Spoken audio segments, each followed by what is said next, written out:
तो अब ख़रीदारी करनी है, तो किसी ने कहा कि इस वक्त ख़रीदारी का ये आलम है कि बाज़ार में बेटियों के लिए 6 साल, 7 साल, 8 साल, 5 साल, 10 साल, 12 साल, इस उम्र की बेटियों के लिए भी, बच्चियों के लिए भी आम कुर्ता शलवार जैसे अपना पहनती है ना लड़कियां, वो बहुत कम है। वो तैयार कपड़ा लेकर बनवा लो, पर मिलता क्या है? जींस की पैंट मिलती है लड़कियों के लिए, जींस की पैंट मिलती है, टी शर्ट और ब्लाउजेस मिलते हैं, इतनी इतनी छोटी छोटी क्वार्टर पैंटें मिलती हैं, स्लीवलेस टी शर्ट्स मिलती हैं, उसके ऊपर तरह तरह की तराश खराश होती है। दुपट्टा नहीं तो जींस की पैंट और टी शर्ट, तो दुपट्टा कहां से आएगा? बच्चों जैसी बातें करते हो यार, दुपट्टा भी कोई, ये कोई दुपट्टा होता कोई जींस की पैंट और टी शर्ट के साथ? भाई जो दुपट्टा कहां से होगा? तो दुपट्टा जब नहीं है तो फिर चादर तो भूल ही गई। अच्छा, अब ये लिबास, जब ये लिबास, नतीजा क्या निकला कि बेटियां जींस की पैंट पहनकर, टी शर्टें पहनकर घूमती हैं। आर क्यों नहीं आती? फैशन। सारी बच्चियां यूं ही कर रही है, एक तादाद है, सब बच्चियां यूं ही कर रही है। अच्छा हाँ, माँ भी तो यूं ही कर रही है। अच्छा, ये 6-7 साल की बच्ची की क्यों बहस कर रहे हो? ये इसकी 12 साल की बहन को देखो, वो भी ऐसे कपड़े पहन रही है, थोड़ा बहुत उसका दुपट्टा सा आ गया है, वो दो पट्टे वाला दुपट्टा, कि वो पट्टा डाल दिया और वो दो दुपट्टा हो गया वो, बस। या यूं गले में डाल लिया, या यूं शोल्डर पर डाल दिया, जैसे मर्द शाल डाला करते थे बाज़ औक़ात, ये हो गया उसका पर्दा। अब क्या करना है पर्दे को? अच्छा, तो उसकी मां को देखो तो आगे में क्या बढ़ूं, हाल बहुत बुरा हो गया। फिर इसी तरह की फैशन और तराश खराश वाले फैशनें करवा कर, अजीब व गरीब व अजीब लिबास पहना कर, या फिर ऐसा ट्राउजर पहनाएंगे, या फिर ऐसा कुर्ता पहनाएंगे जो बिल्कुल वो कुर्ता हो के क्या उसको बोला जाए, शर्ट और कुर्ते में कुछ समझ ना पड़े कि साइज में कौन सा सही है। ये सारी में जो मालूमात जमा हुई है, मैं वो सारी बातें आपको बयान कर रहा हूं। ऐसी सूरत हाल के अंदर मेरे मीठे और प्यारे इस्लामी भाइयों, आप क्या समझते हैं कि हम इस माशरे के अंदर एक कैसी इस्लामी बहन जो बेटी है, ये कल बड़ी होगी तो इसका जहन क्या बनेगा? इसका जहन क्या बनेगा? ये क्या सोचेगी कि मेरा कल्चर क्या है, मेरी तरबियत क्या है? मेरा बाप मेरे लिए बुरा थोड़ी को चाहेगा, ये मेरे बाप ने तो मुझे दिलाया है, माँ थोड़ी कमाती है, बाप कमा रहा है ना।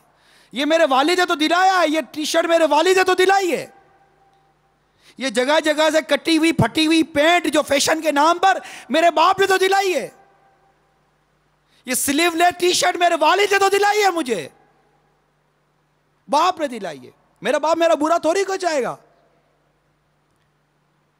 बाप कहता है कि बच्ची है, बाप कहता है बच्ची है। जब ये बच्ची बड़ी होती है तो बाप को फिक्र होती है कि अब क्या करो। अब बाप कहता है बेटी ये लिबास मत पहन, तो बेटी कहती है अब्बा जान आप ही तो ये लिबास पहनाते थे। बेटी वो गलत था, तो अब्बा जान बचपन से मेरी गलत तरबियत क्यों की थी आपने? वाई उस वक्त आप गलत थे या मैं गलत थी? कौन गलत था? मेरे आका आला हज़रत इमाम अहले सुन्नत मुजद्दिद दीन व मिल्लत परवाना शमे रिसालत मौलाना शाह इमाम अहमद रज़ा खान अलैहि रहमतुर रहमान फतवा रज़विया जिल्द 22 सफ़ा नंबर 215 पर एक इबारत देखते हैं। इंशाल्लाह मैं इसका पूरा फतवा मौका मिला तो बयान करूंगा। वो इबारत देखते हैं, वो इबारत यह है कि बचपन से जो आदत पड़ती है कम छूटती है। ये इबारत याद रखिएगा, ये बेटियों की परवरिश करने वालों याद रखो, बचपन से जो आदत पड़ती है कम छूटती है। मेरे आका आला हजरत वली नेमत का यह बयान है। फिर यही बेटी को जो आज परवरिश का अंदाज है, जर्नल बात कर रहा हूं, यही बेटी जो 8 साल 10 साल की 6 साल की उम्र में है, जिसको इस तरह का लिबास पहनाकर वालिद साहब अपने साथ कार में बिठाकर, आगे बेपर्दा बीवी बैठी हुई है, पीछे बेपर्दा बेटियां बैठी हुई हैं, बड़ी बेटी भी बेपर्दा, छोटी बहनें भी बेपर्दा, इन सबको लेकर एक ऐसी तकरीब में जाता है, एक ऐसी दावत में जाता है जिसकी मौसीकी की आवाज उसकी कार तक आ रही होती है। जब अंदर जाते हैं तो मौसीकी चल रही होती है, अंदर जाते हैं म्यूजिक चल रहा होता है, अंदर जाते हैं डांडिया रास चल रहा होता है। उसकी वो फूल जैसी बच्ची देख रही है कि ये बड़ी बड़ी लड़कियां अपने कजन्स के साथ नाच रही हैं, कूद रही हैं, गाना गा रही हैं। मेरा बाप मुझे यहां लेकर आया है, अगर यहां लाना गलत होता तो मेरा बाप मुझे हरगिज़ ना लाता, नहीं लाता मेरा बाप मुझे। ये सही होगा, ये नाच रही है, ये लोया सही कर रही होंगी, ये कूद रही सही कर रही हैं। तो थोड़ी देर के बाद एक ऑर्केस्ट्रा आता है, क्योंकि शादी की मेहंदी की तकरीब है। एक ऑर्केस्ट्रा आता है, एक ग्रुप आता है लड़कियों लड़कियों का, जो अपने साथ डेग और टेप रिकॉर्डर और कैसेट न जाने क्या क्या लाता है। और लाने के बाद फिर वो जो मौसीकी चलती है, जो गाने बजते हैं, उस पर वो ग्रुप जिसको पैसे देकर लाया गया है, उस ग्रुप के अंदर चंद लड़कियां और उस ग्रुप के अंदर चंद लड़के एक प्री प्लानिंग प्रैक्टिस के साथ खानदान के इन तमाम लोगों के बीच में नाच रहे होते हैं, गा रहे होते हैं, हाथ में हाथ डाल रहे होते हैं, और एक रक्स और सुरूर का एक अंदाज होता है। कुर्सियां चारों तरफ लगी हुई होती हैं, मुअज़्ज़िज़ीन फैमिली, खानदान के अफराद, मर्द और औरत सब के सब बैठी हैं। वो फूल जैसी 6-7 की, 7 साल की, 10 साल की बच्ची बैठी हुई है, देख रही है कि मेरे वालिदैन इस वक्त बैठ कर ये सारे के सारा मंजर देख रहे हैं। अगर ये गलत होता तो मेरा बाप मुझे हरगिज़ या ना लाता, ना लाता। मेरा बाप मेरा खैर ख्वाह है, ये तो मुझे खिलाता है पिलाता है, हरगिज़ ना लाता। वो नाचना गाना, फिर उसी के सामने वो जानती है बेटी 5 साल की, 6 साल की, कि ये मेरी खालाजाद बहन है, ये मेरी फुप्पीजाद बहन है, ये मेरी चच्चीजाद बहन है, अरे ये तो मेरी बड़ी बहन है। ये तो अपने कजन्स के साथ नाच रही हैं, गाने पर नाच रही हैं, वालिदैन देख रहे हैं, बाप देख रहे हैं। अगर ये गलत होता तो ये कभी ना होने देते। ये सही हो रहा होगा। ये 5 साल की, 6 साल की, 7 साल की, 10 साल की, 8 साल की बच्ची इतना शऊर रखती है, इतनी समझ रखती है कि वो अब ये देख रही है कि ये गलत हो रहा है या सही हो रहा है, गलत हो रहा है कि सही हो रहा है। अगर ये गलत हो रहा है तो क्या मेरा बाप गलत है? नहीं, उसका ज़हन यही बना कि तुम्हारा बाप सही है, तो फिर ये सही हो रहा होगा क्योंकि मेरा बाप तो सही है। सल्लु अलल हबीब। मीठे मीठे और प्यारे प्यारे इस्लामी भाइयों, जो अपनी औरतों को, घर की औरतों को, महरिम को, बेटी हो गई, बेटी की अम्मी हो गई, बहनें हो गई, इस तरह ये जो कुछ मैं कल्चर बयान कर रहा हूँ, ये कल्चर ढका छुपा नहीं है। दावतों में, फॉरेन में चले जाएं तो पार्टियाँ, फैमिली पार्टियाँ, इंडोर पार्टियाँ, घर की पार्टियाँ, ख़ानदान के अफराद और दोस्त, ये वो, इसकी फैमिलीज़, बीवी, औरतें, बच्चे सब जमा होने के बाद, शोहर और भाई और बहनें जमा होने के बाद जो ये नाचना कूदना गाना, फिर एक हाथ में कोई कोल्ड ड्रिंक है तो एक हाथ में शराब है, और ये जो रक्स और सुरूर का जो हो रहा है, और जिसको एजुकेटेड माशरे का नाम दिया जा रहा है, एक तरक्की याफ्ता माशरे का नाम दिया जा रहा है, ये सब क्या है मीठे इस्लाम में? और इस कल्चर में अपनी बेटी की परवरिश और बेटी की तरबियत करना ये क्या है?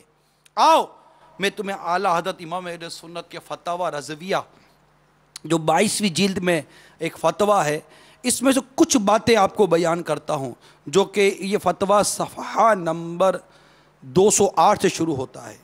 इसमें आला हज़रत इमाम अहले सुन्नत ने इस तरह जो दयूस जिसे कहते हैं कि जो अपने महरिम पर गैरत ना खाए, इन्हें बेहयाई से नहीं बचाता, मखदूर पर, कुदरत पर, बल्कि यहाँ तो लेकर जाता है ना, बचाना तो बड़ी दूर की बात, लेकर जा रहा है, अपनी बालिग बेटियों को लेकर जा रहा है। और वो बेटियां जो करीब बुलूग पहुंच जाती हैं, उनके भी वही अहकामात आ जाते हैं। अपनी बच्ची की अम्मी को लेके जा रहा है, अपनी बहनों को लेके जा रहा है, मॉडर्न किस्म की माँ भी साथ जा रही है सज धज कर। ये सब क्या है? और ये सब ये लोग कर रहे हैं, घर के अफराद। मेरे आका आला इमाम अहले सुन्नत सरकार सल्लल्लाहु अलैहि वसल्लम की हदीस नकल करते हैं, 3 शख्स जन्नत में ना जाएंगे: माँ बाप को आज़ार देने वाला, तकलीफ देने वाला, दयूस और मर्द बनने वाली औरत। फिर मेरे आका आला इमाम अहले सुन्नत इस तरह के जो बेहया, फहशी करने वाले, बदकारी करने वाले, ये नाचने गाने, रक्स और सुरूर, इस तरह के जो मर्द और औरत होते हैं, जो इस तरह के बिल्कुल बाजारी किस्म के होते हैं और गंदे लोग होते हैं और अजीब व गरीब किस्म के लोग, इनसे ताल्लुक़ रखने वाले, इनसे मोहब्बत करने वाले, इनसे मिलजुल बिल्कुल बिला इजाज़त शरी रखने वाले, ये आने जाने वाले, इन सब के लिए आला हज़रत इमाम अहले सुन्नत लिखते हैं कि जो इनसे दोस्ती रखते हैं, दयूस मर्दों से दोस्ती रखते हैं, इन बदकार औरतों से जो दोस्तियाँ रखते हैं, बरोज़ क़यामत इन्हीं के साथ उठेंगे। सरकार सल्लल्लाहु अलैहि वसल्लम इरशाद फरमाते, जो जिस कौम से मोहब्बत रखेगा अल्लाह ताला उसे इन्हीं के साथ कर देगा। एक और हदीस नकल करते आला हज़रत, जो जिस कौम से दोस्ती करेगा अल्लाह ताला इन्हीं के गुरोह में उठाएगा। एक और हदीस नकल करते हैं आला हज़रत, आदमी अपने दोस्त के साथ होगा। उनके साथ उठने बैठने खाने पीने का हाल भी सुन लीजिए। बनी इसराइल में पहली खराबी जो आई वो ये थी कि उनमें एक शख्स दूसरे से मिलता, उससे कहता ए शख्स अल्लाह से डर और अपने काम से बाज आ कि ये हलाल नहीं, फिर दूसरे दिन उससे मिलता और वो अपने उसी हाल पर होता तो ये मर्द उसको उसके साथ खाने पीने पास बैठने से ना रोकता। जब उन्होंने ये हरकत की अल्लाह ताला ने उनके दिल बाहम एक दूसरे पर मारे कि मना करने वालों का हाल भी उन्हीं खता वालों की मिसल हो गया। फिर फरमाया बनी इसराइल के काफिर लानत किए गए, दाऊद और ईसा बिन मरियम अलैहिस्सलाम रज़ी अल्लाह ताला अन्हा की ज़बान पर। यह बदला है उनकी नाफरमानियों और हद से बढ़ने का। वो आपस में एक दूसरे को बुरे काम से ना रोकते थे, अलबत्ता यह सख्त बुरी हरकत थी कि वो करते थे। इसके बाद मेरे आका आला हज़रत इमाम अहले सुन्नत कुरान पाक की आयत नकल करते हैं जो बार हमने अमील सुन्नत से सुनी है, और अगर शैतान तुझे भुला दे तो याद आने पर जालिमों में मत बैठ। तफसीर अहमदी के हवाले से लिखते हैं जालिम लोग बदमज़हब और फासिक और काफिर हैं, इन सब के पास बैठना मना है। इसके साथ आला हज़रत इमाम अहले सुन्नत ने आगे बड़े प्यारे मदनी फूल दिए। ए बेटियों की परवरिश करने वालों, ए बहन रखने वालों, अपनी जोजा को बेपर्दगी करवाने वालों, अपनी बहनों को बेपर्दगी करवाने वालों, अपनी बेटियों को बेपर्दगी करवाने वालों, ज़रा आप तवज्जो से सुनो, हर चीज़ दिल के कानों से सुनिए कि इस तरह की जो मतलब गंदे और फाश और रक्कासाएँ और ये अजीब व गरीब किस्म के जो लोग होते हैं जिन पर वाकई शरन हुक्म लगता है, तो जो अपनी औरतों को इन नाचने गाने वाले बद तवाइफें भी होती हैं इनमें कितनी, तो बेपर्दा बेहिजाब जो इनमें करते हैं अपने घर की औरतों को, इनसे मेल मुलाकात कराने वाले आला हज़रत फरमाते सख्त अहमक मजनून बदअक्ल हैं या नीरे बेहया बेगैरत बेशरम। फिर आला हज़रत ने बड़े प्यारे मदनी फूल दिया, अता फरमाए औरत मोम की नाक बल्कि राल की पुड़िया बल्कि बारूद की डिबिया है, आग के एक अदना से लगाव में बक से हो जाने वाली है। अक्ल भी नाकिस और दीन भी नाकिस, तबीयत में भी कमी है, कजी है, और ख्वाहिशात शहवत मर्द से सोच से ज्यादा। सोबत बद का असर मुस्तकिल मर्दों का बिगाड़ देता है। फिर इन नाजुक शीशियों का क्या कहना जो खफीफ यानी मामूली सी ठहर से पाश पाश हो जाएं। और ये मजमून यानी इन औरतों का नाकिसातुल अक्ल व दीन और कज तबआ और शहवत में नाजुक और नाजुक शीशिया होना सही हदीसों में इरशाद हुए हैं ये। और सोबत बद के असर में बाकसरत अहदीस सही वारिद कि सोबत किस कदर इंसान को अच्छी सोबत अच्छा बनाती है, बुरी सोबत बुरा बना देती है। फिर आला हज़रत हदीस नकल करने के बाद नीचे लिखते हैं फहौश गीत शैतानी रस्म और काफिरों की रीत है। शैतान मालून बेहया है और अल्लाह अज़्ज़ व जल कमाल हया वाला। बेहयाई की बात से हया वाला नाराज होगा और वो बेहयाओं का उस्ताद इन्हें अपना मस्खरा बनाएगा। फिर हदीस पाक आला हज़रत नकल करते जन्नत हर फहौश बकने वाले पर हराम है। आला हज़रत हदीस नकल करते हैं हया ईमान से है और ईमान जन्नत में है, और फहौश बकना बेअदबी है और बेअदबी दोज़ख में है। आला हज़रत हदीस नकल करते हैं फहौश जब किसी चीज़ में दखल पाएगी यानी फहौश किसी चीज़ में दाखिल हो जाएगी इसे ऐबदार कर देगी, और हया जब किसी चीज़ में शामिल होगी इससे सिंगार कर देगी यानी कि इसे खूबसूरत और सुथरा अच्छा बना देगी। फिर हदीस नकल करते हैं फहौश बकना मुनहूस है। फिर अपना इरशाद बयान करते हैं जो मैंने शुरू में बयान किया कि बचपन से जो आदत पड़ती है कम छूटती है। मीठे इस्लामी भाइयों, बचपन से जो आदत पड़ती है कम छूटती है। कई मामलात हैं जो छोटी बच्चियों के साथ हम कर रहे हैं। मेरा इस वक्त आप देख लीजिए पूरा मौजू ये छोटी बच्चियां हैं जिसके 5 साल 6 साल 7